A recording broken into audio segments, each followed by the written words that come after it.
Hello दोस्तों, आप हमारी नई वीडियो देखने के लिए बेल आइकन को दबाइए। सब्सक्राइब। कानी बहू। किशोरी लाल जी के बेटे राघव की शादी की बात जगह जगह चल रही थी, लेकिन किशोरी लाल जी को कोई लड़की पसंद ही नहीं आती थी। और उसकी एक ही वजह थी, किशोरी लाल जी का लालची होना। उनको लड़की वालों से मोटा दहेज चाहिए था और इसी चक्कर में एक दिन वो एक बहुत पैसे वाले के घर अपने बेटे का रिश्ता लेकर पहुंचे। उस आदमी का नाम था ओम प्रकाश। देखे किशोरी लाल जी, मेरी एक ही बेटी है और मेरी सारी संपत्ति जायदाद सब कुछ मेरी बेटी नैना का ही है। पापा, नाम से लगता है बहुत खूबसूरत होगी। कितना अच्छा नाम है ना, नैना। ओ, वैसे बात तो सही है आपकी। अब इतना पैसा है, जमीन जायदाद है, इकलौती बेटी, आप भी क्या करेंगे? सब कुछ उसे ही देंगे ना। बिल्कुल ठीक पहचाना आपने। बस बेटी की शादी और सारी जायदाद उसके नाम। पापा, बिना देखे हाँ कर दीजिए ना। इतना अच्छा रिश्ता फिर कहाँ मिलेगा? माला माल हो जाएंगे हम। मैं अपनी बेटी को बुलाता हूँ। अरे नहीं नहीं नहीं नहीं, आपकी बेटी का नाम नैना है, सुनकर ही लगता है बहुत सुंदर होगी। रहने दीजिए अंकल, मैं तो आपकी बेटी के नाम से ही इतना खुश हो गया हूँ कि उसे बिना देखे शादी करने को तैयार हूँ। अब तो मैं उसका चेहरा सीधे शादी के बाद ही देखूंगा। और इस तरह राघव नैना का चेहरा नहीं देखता और उससे शादी कर लेता है। शादी के बाद अपनी सुहाग रात पर जब राघव नैना का घूंघट उठाकर देखता है तो नैना की आंखें बंद थी। कितने खूबसूरत हो तुम नैना, जरा अपनी आंखें खोलकर मेरी तरफ देखो तो सही। नहीं, मुझे शर्म आती है। अरे, मैंने तुम्हें शादी से पहले भी नहीं देखा, और अब अगर तुम आंखें खोलकर मुझे देखोगी भी नहीं तो मुझे अच्छा कैसे लगेगा? इससे पहले कि नैना अपनी आंखें खोलकर राघव की तरफ देखती, अचानक से लाइट चली गई और राघव नैना को पूरी तरह से देख भी नहीं पाया। अगली सुबह नैना राघव के लिए नाश्ता बनाकर लेकर आई। अरे ये क्या, आधा पराठा सेका हुआ है और आधा बिल्कुल कच्चा। ये तुमने क्या किया नैना? बहू, तुमने क्या आधा पराठा तवे से नीचे लटका कर रखा था, जो आधा सिका है और आधा कच्चा? मुझे जितना दिखेगा उतना ही तो सीखूंगी ना पापा जी। जहाँ जहाँ मुझे नजर आ रहा था वहाँ मैंने सीख लिया, जहाँ जहाँ नहीं दिखा वहाँ कच्चा रह गया होगा। इसका क्या मतलब है? ये कैसा मजाक कर रही है तुम? अरे बहू, तुमने इतना लंबा घूंघट क्यों लगाया हुआ है? देखो, हमारे घर में बहुओं को बेटी की तरह रखा जाता है, और फिर तुम तो इतना सारा माल लेकर आई हो।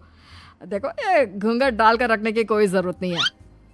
हाँ नैना, पापा जी ठीक कह रहे हैं, तुम तो आराम से रहो, अपना ही घर समझो। नैना अचानक से अपना घूंघट उठा लेती है। अरे ये क्या पापा, नैना की तो एक आंख फूटी हुई है। नाम से नैना, लेकिन ये तो कानी बहू निकली। मेरे साथ धोखा हुआ है, धोखा। बिना दिखाए अपनी कहानी लड़की मेरे संग ब्याह दी। मुझे कहानी भी नहीं चाहिए। मुझे अभी ओम प्रकाश जी से बात करनी पड़ेगी। आखिर उन्होंने मेरे साथ ऐसा किया क्यों? अरे, आप लोगों ने ही तो पापा से कहा था कि आप लोग शादी से पहले मुझे देखना नहीं चाहते। अब मेरे पापा पर क्यों इल्जाम लगा रहे हैं? अरे लेकिन उन्हें बताना तो चाहिए था ना कि तुम कहानी हो, एक आंख से तुम्हें दिखाई नहीं देता। किशोरी लाल और राघव नाराज होकर ओम प्रकाश को अपने घर बुलाते हैं। पापा जी, ये आपने क्या किया? शादी से पहले बताया क्यों नहीं कि नैना की आंखों में परेशानी है? अरे, आप ही ने तो लड़की देखने से मना कर दिया था। और लेकिन आप बता तो सकते थे। आपको तो हमारी बेटी की प्रॉपर्टी चाहिए थी, वो भी पूरी की पूरी। अब क्या हुआ अगर उसे आधा दिखाई देता है? प्रॉपर्टी तो आपको पूरी मिल गई ना। अरे ये क्या बात हुई? मेरी शादी प्रॉपर्टी से नहीं, आपकी बेटी से हुई है। अब ये तो पहले सोचना चाहिए था, तब तो मेरी प्रॉपर्टी देखकर तुम्हारी जुबान लप लपा रही थी। लेकिन मैं कानी लड़की को अपनी बीवी बनाकर नहीं रख सकता। पापा, कुछ करिए ना आप। हाँ, करता हूँ। देखिए ओम प्रकाश जी, आप हमारे साथ ऐसा नहीं कर सकते। और तुम देखो, अगर तुमने मेरी बेटी से शादी तोड़ी ना, तो जो भी प्रॉपर्टी मैंने तुम्हें दी है वो तो पूरी की पूरी वापस ले ही लूंगा, और आधी प्रॉपर्टी तुम्हारी भी लूंगा। अरे मेरी आधी प्रॉपर्टी भला क्यों लेंगे आप? इसलिए क्योंकि मेरी बेटी को आधा नजर आता है और उसकी नजर अभी तक तुम्हारी आधी जायदाद पर ही पड़ी है। अब तुम उसे घर से निकालोगे तो कुछ तो लेकर जाएगी ना। और अगर हम आपकी बेटी को अपने घर की बहू बनाकर रखे तो? तो तुम्हारी पूरी प्रॉपर्टी तुम्हारी ही रहेगी, और जो मैंने तुम्हें दिया है ना, उसमें से बस मैं आधा लेकर जाऊंगा। अरे लेकिन अब आप अपनी दी हुई प्रॉपर्टी में से आधी वापस क्यों लेकर जाएंगे? अगर मैं आपकी बेटी को अपनी पत्नी बनाकर रखने को तैयार हूं तो? इसलिए ताकि भविष्य में अगर तुम मेरी बेटी को धोखा दो तो उसके पास कुछ तो रहे जो पति का हो। वैसे मेरे पास तो बहुत कुछ है, लेकिन अपने पति की कोई निशानी तो उसके पास होनी चाहिए ना। अब अगर तुमने मेरी बेटी को कानी कहा तो तुम्हें प्रॉपर्टी भी कानी ही मिलेगी, पूरी नहीं। जमाए राजा।